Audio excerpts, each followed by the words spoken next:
propor alternativas. Então, não é verdade que a gente é só contra essas medidas e que a gente não se preocupa, por exemplo, como a Previdência vai se financiar. A gente tem proposta, mas a proposta não parte por penalizar os trabalhadores e retirar direitos, mas sim uma mudança na forma de tributação e na forma como o Estado gere a sua arrecadação fiscal. Beleza? Então, vou tentar explicar, do ponto de vista mais geral, o que é a Previdência Social, falar sobre o tal do déficit, então vamos tentar desmistificar essa ideia de que a Previdência está quebrada. Depois eu quero apresentar um pouco a proposta da reforma da Previdência e tentar olhar um pouco mais para as mulheres. Depois a Lúcia vai esmiuçar melhor. E, por fim, tentar pensar em alternativas viáveis para solucionar o problema previdenciário. Beleza? Se você não estiver entendendo alguma coisa, faça uma careta que aí eu falo mais devagar ou dou mais exemplos. Pode passar. Em primeiro lugar, sei que tem muita letra aqui, não precisam ler, só para eu me orientar. A Previdência Social, ela faz parte de um sistema chamado Seguridade Social. Então, a gente não pode falar em Previdência Social sem olhar que ela está dentro de um guarda-chuva que envolve não só a Previdência, mas a saúde e a assistência social. Então, quando a gente fala da Previdência, na verdade, a gente está falando desse conjunto de políticas que o Estado construiu lá na Constituição de 88 para garantir proteção ao cidadão.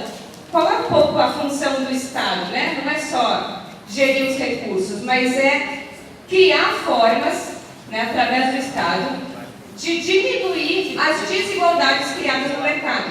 Então, o que acontece? No mercado de trabalho, no livre mercado, ocorrem várias desigualdades. E a função do Estado é reduzir as desigualdades na sociedade.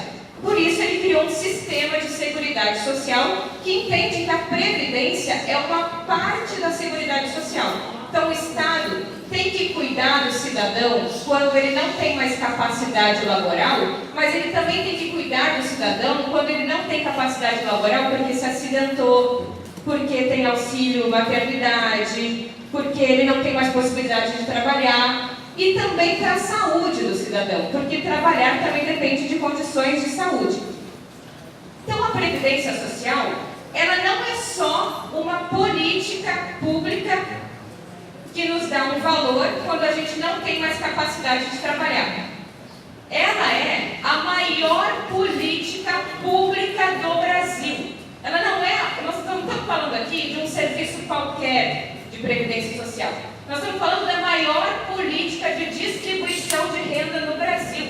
Isso faz muito sentido num país tão desigual como é o nosso.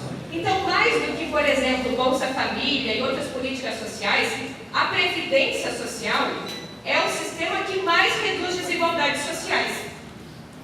Se não fosse a Previdência, tal como ela é organizada hoje, a gente teria 23 milhões a mais de indivíduos na pobreza. Isso é 14% a mais da taxa de pobreza no Brasil.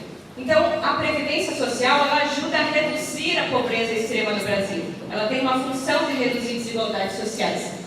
Grande parte dos municípios brasileiros sobrevivem de benefícios previdenciários. Ou seja, a Previdência ajuda a girar a economia de municípios pequenos, que dependem dos benefícios da assistência, da Previdência e da Seguridade Social como um todo. Esse sistema de Previdência Social que a gente tem hoje, inclusive, ele ajuda a garantir os princípios fundamentais da Constituição Federal de 88.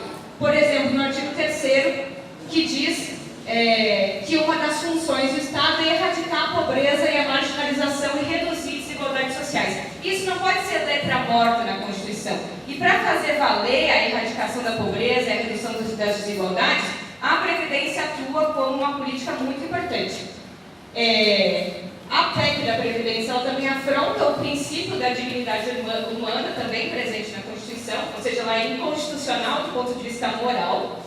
E o índice de Gini, que mede as desigualdades sociais dos países, né, é um índice que vai de 0 a 10. Quanto mais desigual o país é, mais perto de 1, e quanto mais igual, mais perto de 0. Quando a gente não conta os benefícios da Previdência, o índice de desigualdade brasileiro seria 7 pontos percentuais a mais, para olhar como a Previdência ajuda a diminuir desigualdades. E ela tem o maior efeito distribuidor de renda de todas as políticas públicas. Então, nós não estamos falando só de um sistema, de um serviço de previdência, nós estamos falando de uma política social com fortes efeitos multiplicadores para a redução da pobreza e redução das desigualdades. Pode passar. Aí a outra coisa, bom, alguém poderia me dizer, tá, Juliane, tudo bem, a previdência é uma política muito importante, mas hoje ela não se sustenta mais, né? Nasce cada vez menos gente, cada vez os nossos velhinhos vivem mais, então essa conta não fecha. Mentira. E eu acho que esse talvez seja o fator, o tema mais importante para a gente compreender. Vou dar um exemplo. Por exemplo, se eu ganho um salário de 3 mil reais, por exemplo, mas eu tenho despesas com aluguel, com compras, com contas de 4 mil reais. Se eu olho só o que é a minha receita de salário e o que é a minha despesa com os meus gastos correntes no mês, eu vou dizer, bom, falta R$1.000. Então eu tenho déficit. Se falta R$1.000, eu preciso fazer alguma coisa. Por exemplo, cortar gastos para caber no meu salário de 3 mil. Essa é a conta cretina e, vamos dizer, mau caráter que o governo faz através da sua propaganda para a gente. Ele fala, olha, a Previdência recebe de arrecadação previdenciária 100 bilhões e gasta de benefícios previdenciários 150 milhões.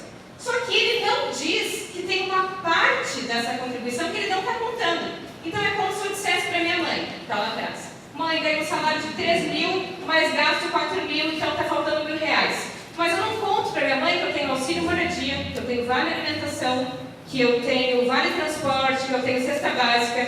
Então o governo não nos conta que a conta da Previdência, ela envolve as contribuições previdenciárias, mas ela envolve também impostos e um conjunto de taxações que o Estado faz para financiar a Previdência Social. Vocês estão entendendo? Se eu olho só o que é a arrecadação previdenciária de folha dos trabalhadores e dos patrões e o que é gasto previdenciário, eu digo que tem déficit. Porque eu não estou levando em consideração que os nossos deputados constituintes, lá em 88, quando criaram o sistema de Seguridade Social, eles já previam que um dia a população brasileira ia começar a envelhecer. E eles falaram mais, que a Previdência Social não era um serviço, que era um direito.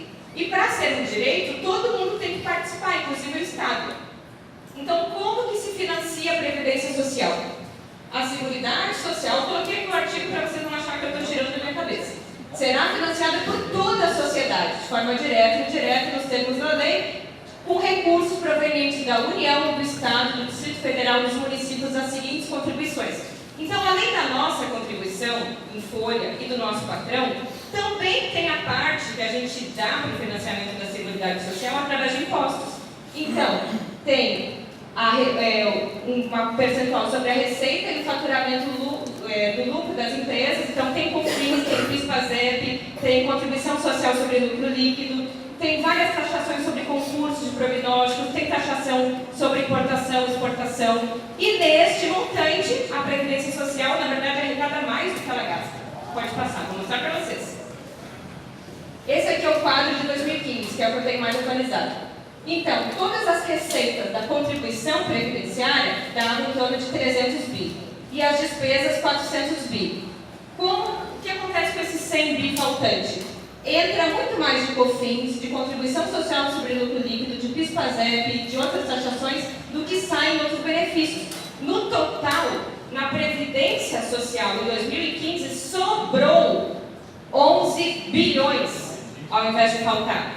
A gente só identifica se falta se a gente mascara essas outras formas de financiamento e contribuição para a Previdência Social. E isso não é uma jabuticaba brasileira, que alguém poderia dizer, é só no Brasil que o Estado é desse tamanho, é só no Brasil que acontece todas as coisas. E eu queria trazer um mapa aqui para vocês, de que na verdade, vocês não vão enxergar, mas eu vou dizer. Depois, se alguém quiser, pode me mandar um e-mail que eu mando a apresentação.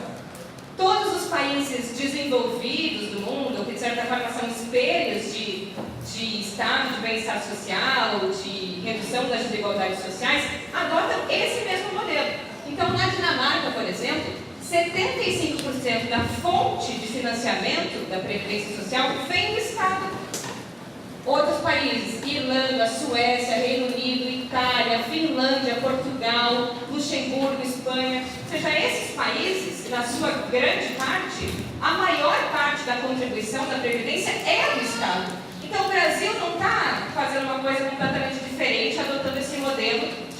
Estado, os patrões e os trabalhadores, de forma tripartite, contribuem no financiamento da Seguridade Social. Pode passar. Aí, eu acho que um outro jeito da gente pensar, e que pode soar até parecendo que a gente é meio idiota, se o governo diz que tem déficit na Previdência, como que ele retira 30% das receitas todo ano? Vocês já pararam para pensar? Isso não faz sentido. Que bom, se eu tenho um déficit, vou botar no exemplo lá, se eu ganho 13 mil e gasto 4 mil, eu tenho supostamente um déficit de R$1.000, como que o meu irmão, por exemplo, pega 30% da minha renda emprestada todo ano se me falta ao invés de sobrar? Vocês entenderam isso? Talvez seja difícil, né? O que acontece? Tem uma lei que foi aprovada no governo Fernando Henrique Cardoso, que chama DRU, Desvinculação das Receitas da União. O que essa lei diz?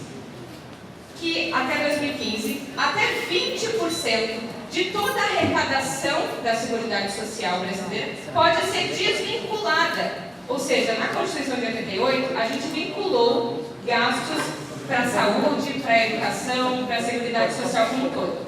Vocês já ouviram o governo dizer que ele fica amarrado no orçamento do Estado, que é tudo gasto constitucional? Inclusive o Paulo Guedes falou agora que vai desvincular tudo. Ou seja, hoje é lei, é obrigatório que parte do orçamento seja vinculado à saúde e à educação. Como não sobra muito dinheiro para o governo usar em outras coisas, ele tentou essa DRU, ou seja, ele desvincula, ele tira do financiamento da Seguridade Social 30% todo ano para gastar aonde ele quiser. E no Brasil esse gasto é principalmente para pagar juros e amortizações da dívida pública. Então, como que ele tira 30% se está faltando dinheiro na Previdência? Essa talvez seja a maior prova de que esse déficit é mentira. Vocês não vão conseguir olhar aqui, mas eu trouxe o percentual, o total de receitas desvinculadas da Seguridade Social no ano de 2017. São 57 milhões de reais que eram da Seguridade Social e que o Estado desvinculou, ou seja, tirou da Seguridade Social para usar em qualquer outra coisa. Hoje ele fala que mais ou menos o déficit está em 100, 120 milhões. Bom, grande parte do déficit poderia ser coberto só se ele não mexesse mais, não tirasse o dinheiro que é da Seguridade Social. Aqui eu só estou exemplificando como é que funciona essa DRU. E, infelizmente, no ano de 2015, o governo ampliou a DRU, ou seja, existia um percentual de 20% das receitas que podiam ser desvinculadas e usadas para outra coisa, e agora é 30%, ou seja, 1/3 da arrecadação da Previdência Social pode ser tirada da Previdência para usar em qualquer outra despesa corrente discricionária. Pode passar.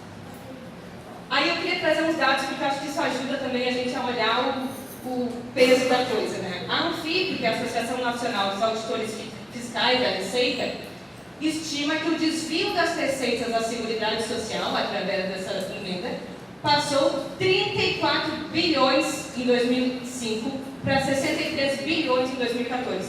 Então, olha a quantidade de recurso anualmente desvinculado e retirado da Previdência. De 2010 a 2014, dados do Tesouro Nacional, 230 bilhões foram retirados da Seguridade Social. Se esse dinheiro não tivesse sido retirado da Seguridade Social, a gente não teria, com certeza, os problemas fiscais que tem hoje. E com a PEC que é aprovada em 2015, que eu falei que aumenta o percentual, 120 bilhões devem ser desvinculados em 12 meses no ano de 2019. É uma projeção para 2019. Ou seja, grande parte do que o governo diz que é déficit, na verdade, é um recurso que ele retira do financiamento.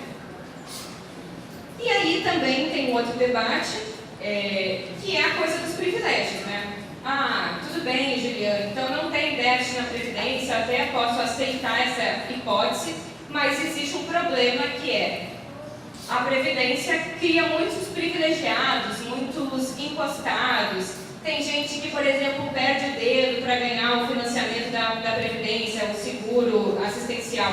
Gente, vocês acham que é possível que alguém prefira perder o seu dedo ou prefira se mutilar para ganhar um benefício assistencial que é no valor médio de R$1.000? O governo diz que os privilegiados estão aqui, principalmente no regime geral e um pouco no regime próprio. Eu vou mostrar para vocês quanto é a média dos benefícios do regime geral dos previdenciários. é uma média de R$ 1.300. Os acidentados recebem uma média de R$ 1.200. Os benefícios assistenciais são vinculados ao salário mínimo, eles não passam de R$ 1.000. Será que aqui temos privilegiados? Será que nós que ganhamos uma aposentadoria de R$ 1.000, R$ 2.000, R$ 3.000 somos os privilegiados? É nesse regime que a gente tem que fazer mudanças previdenciárias ou a gente tem que olhar de fato onde está a concentração do problema da Previdência? Que certamente não está no regime geral, onde a reforma ataca de forma mais profunda. E aí eu queria entrar num outro tema para ir finalizando, que é a relação entre o mercado de trabalho e a Previdência. Então, quem olha hoje os dados da Previdência pode dizer o seguinte: mas está se aproximando, mesmo considerando o conjunto dos impostos que eu falei que formam o financiamento da Seguridade Social, mesmo assim, a cada ano, as despesas e as receitas estão chegando mais próximas, mostrando a possibilidade de ter um desequilíbrio. Então, a gente teria que reformar a Previdência para garantir que ela se sustentasse. Só que, na verdade, o problema do desequilíbrio ou do déficit, que esse ano deve ter-se na Previdência, não é um problema da Previdência Social. Olha só que engraçado, a gente quer como se fosse tapar o sol com a peneira. A gente quer mexer na Previdência Social para corrigir o problema que não está nela, que na verdade está no mercado de trabalho. Só faço outro, que eu acho que é melhor explicar o outro antes. Não, volto. Então eu não salvei o slide, uma pena. Mas tem um gráfico que mostra que as receitas da União vêm crescendo, as receitas da Seguridade, e desde 2015 elas começam a cair. Aqui, ó. Vocês estão vendo aqui uma curva ascendente? Isso aqui são as receitas das contribuições sociais do governo para a Previdência Social. Aquele ponto ali que elas começam a cair é 2015. Então, na verdade, não é o gasto da Previdência que está aumentando. Não é porque a população de uma hora para outra ficou velha, ou porque todos os jovens de idade ativa morreram. Na verdade, não é o gasto que aumentou, é a receita que diminuiu. E por que a receita da Previdência vem diminuindo ano a ano? Porque a gente está passando pela maior crise econômica da história brasileira, porque o número de desempregados saltou de 4,5% para 13% de desempregados, porque o índice de informalidade em 2017 atingiu a marca de ser maior do que o índice de trabalhadores formais, pela primeira vez na história brasileira, e é isso que está prejudicando a Previdência Social. Não são os benefícios, não é o envelhecimento, não é a queda da taxa de natalidade. O que está gerando problema na Previdência Social é o mercado de trabalho. É porque os desempregados não contribuem, é porque os trabalhadores autônomos não contribuem ou contribuem com muito pouco, é porque os trabalhadores, a parte patronal dos autônomos não tem, é porque os trabalhadores estão cada vez mais na informalidade, porque os salários são cada vez mais baixos. O problema da Previdência, então, é o problema da desestruturação do mercado de trabalho. Porque se eu não sou um trabalhador formal, eu não contribuo com os meus de 8% a 11% para a Previdência, e nem os 20% patronal. Vocês entendem? Quanto mais trabalhador desempregado, menos arrecadação para a Previdência. Quanto mais trabalhador informal, menos arrecadação para a Previdência. Pode passar, quero mostrar. Não, volta. Aqui. Queria mostrar para vocês, olha esse dado que é alarmante. A pejotização, ou seja, aquele trabalhador que vira pessoa jurídica, de 1% da força de trabalho, gera uma perda de 1,5 bilhão para a Previdência Social. Se a gente for olhar individualmente, a cada um trabalhador, isso aqui é com base no salário médio, cada um trabalhador que deixa de ser CLT, esse registro formal e carteira de trabalho, e passa a ser MEI, microempreendedor individual, que contribui com 5%, a Previdência deixa de arrecadar R$ 3.700 por ano, por cada trabalhador. Então, é por isso que a gente afirma que a reforma trabalhista, na verdade, é que prejudicou a Previdência Social. E isso é um grande combo do governo, a construção de grandes reformas, que é para cada vez desestruturar mais o Estado de bem-estar social brasileiro. Ou seja, essas modalidades de trabalho, PJ, MEI, trabalhador informal, conta própria, autônomo, são essas modalidades sociais de trabalho que vão retirando o recurso da Previdência Social. Então, o problema não está na Previdência, está no mercado de trabalho.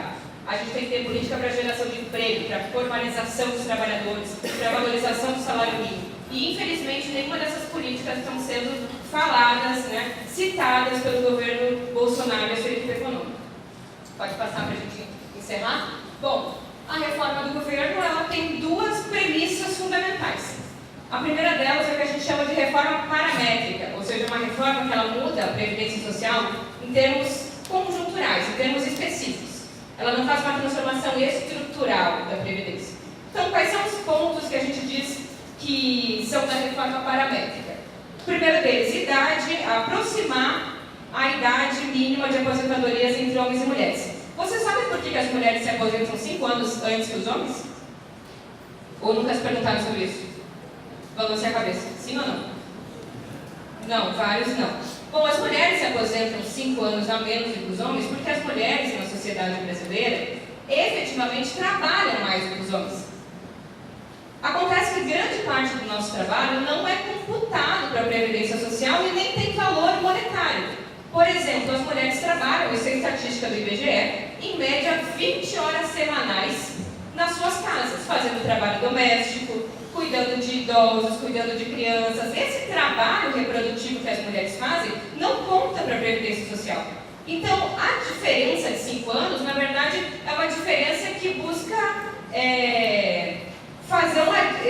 rever uma dívida histórica que o Estado e a sociedade machista brasileira têm com as mulheres. Por isso que a gente se aposenta antes, porque efetivamente a gente trabalha mais. E ao aproximar essas idades de aposentadoria, o Estado está dizendo para nós que essa diferença das mulheres fazendo trabalho doméstico e os homens não está diminuindo. E acho que qualquer mulher aqui sabe que essa diferença ainda persiste, apesar do nosso ingresso maior no mercado de trabalho. Outra coisa é o tempo igual de contribuição entre homens e mulheres. Vocês acham que é justo exigir o mesmo tempo para homens e para mulheres se aposentarem, sendo que as mulheres são as maiores, as mais presentes nas taxas de desemprego, ou as mulheres são as principais no trabalho informal?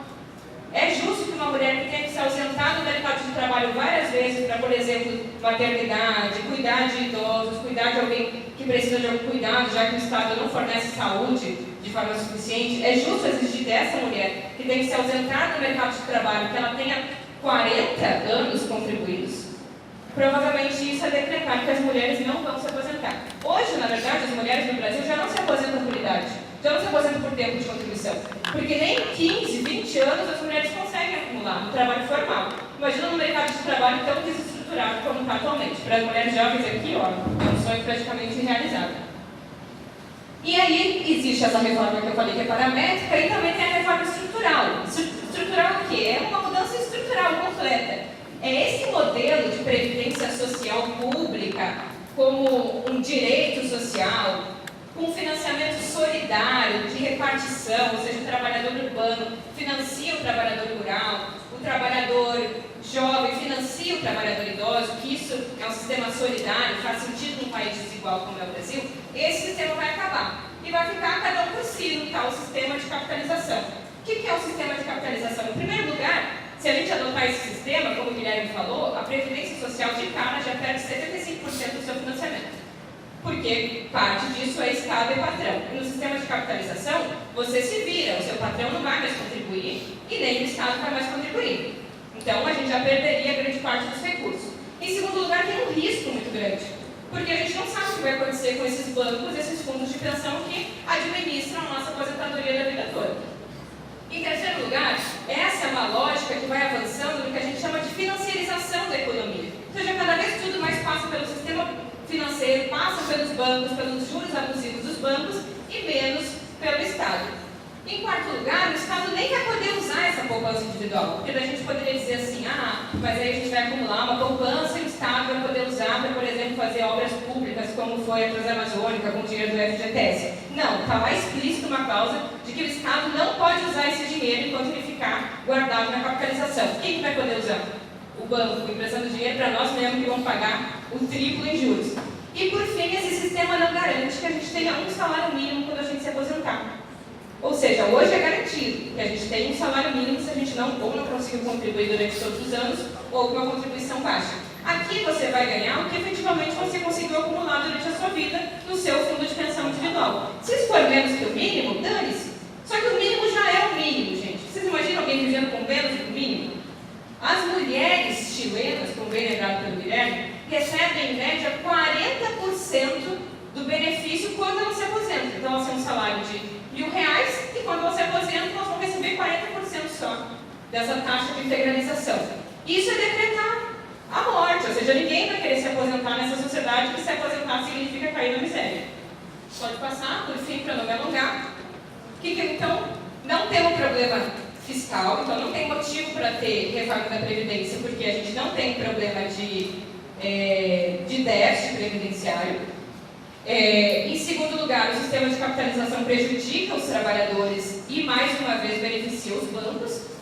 E, em quarto lugar, em terceiro lugar, a gente não deveria mexer na Previdência Social em um período de crise, tá certo? A gente não faz reforma na Previdência no período de crise econômica, porque daí sim a Previdência vai aparentar ter problemas muito maiores do que ela tem, porque a gente está no período de crise. Em segundo lugar, mecanismos de cobrança da dívida. Poderia ser uma alternativa. O Paulo Guedes desfilou no Congresso esses tempos, dizendo assim, porque essa reforma vai gerar em um ano uma economia de 1 trilhão, em 10 anos, uma economia de 1 trilhão de reais. Aí todo mundo deve ter ficado pensando, nossa, 1 trilhão de reais em 10 anos. Mas aqui a gente tem uma alternativa para conseguir 1 trilhão de reais em um ano, você sabe como? Sem precisar cortar direito. Se a gente cobrar, por exemplo, a dívida das empresas, principalmente bancos, grandes empresários, que devem para a Previdência, em torno de 40 bilhões, já é parte desses 1 trilhão que a gente precisa. Depois, se a gente parar de desonerar o COFINS sobre a folha de pagamento, a gente arrecadaria em torno de 300 bi, que foi o que a gente exonerou em 2017. E também a desoneração sobre PIS e contribuição social sobre lucro líquido, mais quase 200 bi. E isso dá 1 trilhão em um ano, sem precisar mexer na aposentadoria de ninguém. Ou seja, a gente tem proposta, e a proposta passa por cobrança das dívidas e acabar com a farra das desonerações tão aplicadas que recaem tanto sobre a Previdência Social. Por fim, nós precisamos de política macroeconômica para o Brasil, principalmente para o mercado de trabalho. Ou seja, a gente precisa avançar na formalização, na valorização do salário mínimo, na criação de frentes de trabalho, na criação de emprego formal. Essas são medidas que não mexem nos nossos direitos e que contribuem para as contas da Previdência Social. E, por fim, um outro conjunto de reformas que favoreçam, que aumentem o financiamento fiscal do Estado, para que mesmo se um dia a Previdência tiver déficit, o Estado poder ter dinheiro para financiar, já que a Previdência não é um serviço ao direito. Por exemplo, reforma tributária, taxar dividendos, taxar a taxa sobre grandes heranças, que no Brasil é muito baixa, fazer uma reforma tributária do imposto de renda com alíquotas mais progressivas para quem ganha mais e desonerando o pagamento de quem ganha menos. Ou seja, existe alternativa. O caminho da retirada de direitos, que nos dizem que é o caminho obrigatório, a única solução possível é defender um lado. Isso aqui não é uma reforma técnica, isso é uma reforma política, isso aqui tem projeto. E o projeto é penalizar os trabalhadores, diminuir o peso do Estado e cada vez mais fortalecer os bancos e os patrões. Espero que eu tenha ajudado vocês a compreenderem um pouco isso. Depois eu posso deixar meu contato, quem quiser pode pegar os slides. Valeu.